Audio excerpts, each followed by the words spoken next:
Good morning. Happy Monday. Welcome to the Daily Bible Wrap Up. We are in July. It is July 3rd, 2023. We're starting today's readings is Proverbs 16, 8 through 17. I'm going to read verse 10. The king speaks with divine wisdom. He must never judge unfairly, end quote. Now, this whole reading involves advice for a king or for a leader, but it builds on the assumption of verse 10. If a king or a leader does not speak with divine wisdom, he will judge unfairly, focusing less on the needs of the people and the desires of God and more on their own desires. Now, in my opinion, these types of leaders are dangerous. They can be charismatic and quite popular and promote deception. This can only be successfully countered with critical thinking and praying, in my opinion. Something to think about for today.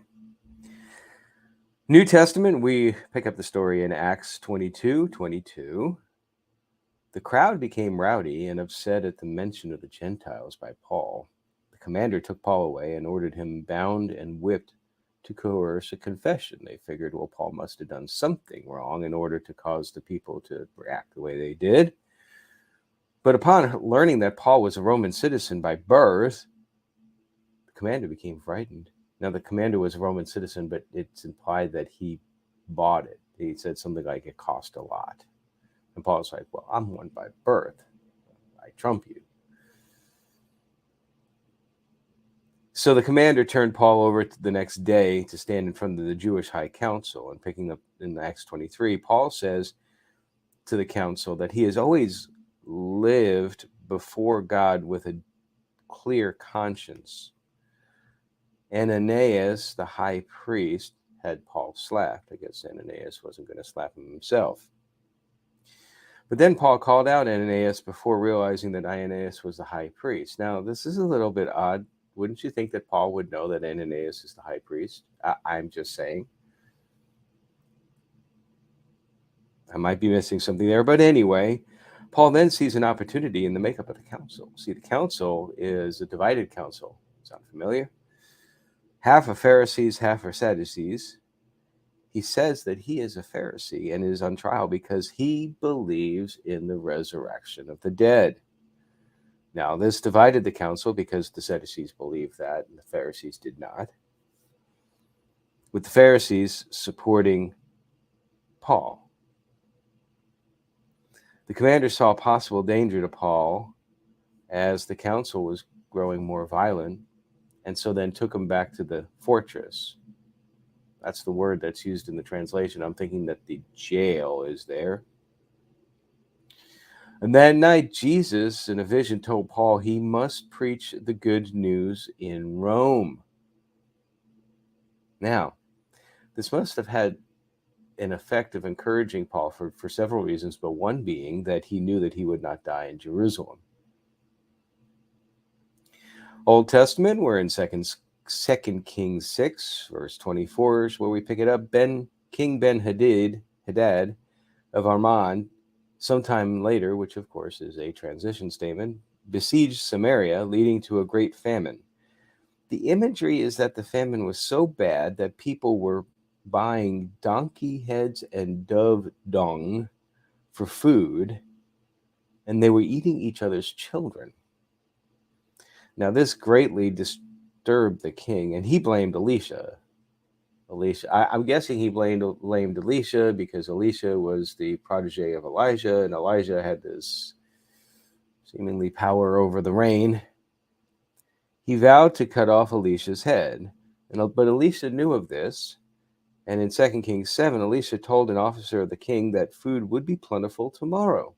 In other words, don't worry, it's coming.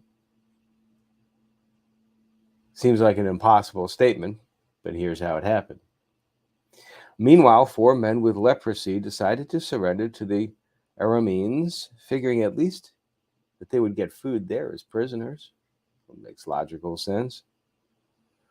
But when they got to the Arameans' camp, it was deserted. They thought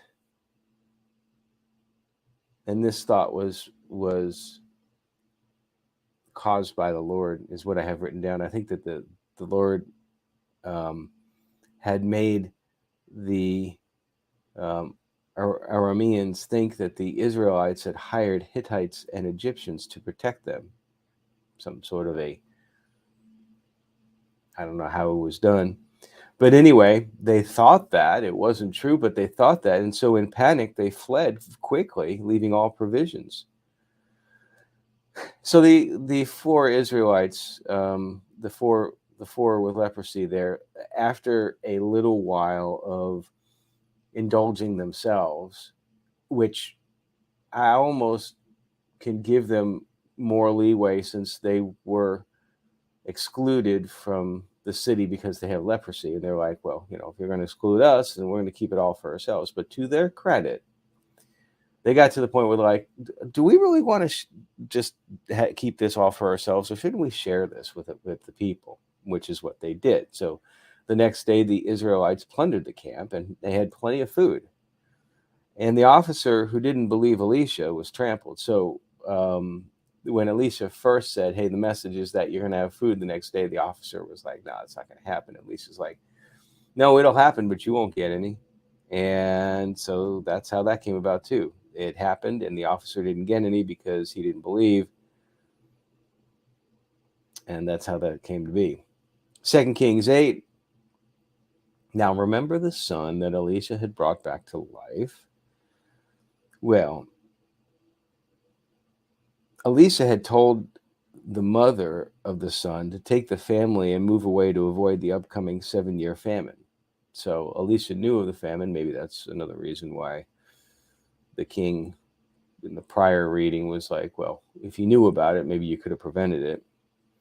Once the famine ended, and we also don't know, there was no transition statement here, but we don't know how quickly this follows the last action. Anywho, once the famine ended, the woman and her family returned. And that would be a little bit difficult because people had taken over, apparently, her land and house and all that. But the king had heard the story of Elisha bringing the boy back to life and ensured that the mother got her land back and everything else that she had lost, including the value of the crop she left behind, and that was restored. Now we have a new story. Elisha is contacted by Hazael because for King Ben-Hadad of Aram was sick. So Hazael is the king's aide, and when Hazael asked if the king would recover, Elisha said yes, but with weeping, and was obviously distressed, said Hazael would kill the king and become king himself and bring great suffering, sorrow, and destruction to Israel. And that's what happens. Hazael smothers Ben-Hadad and kills him. That's it for today. We'll pick up the story tomorrow, which is July 4th. Be safe tomorrow and have a wonderful day today. Take care.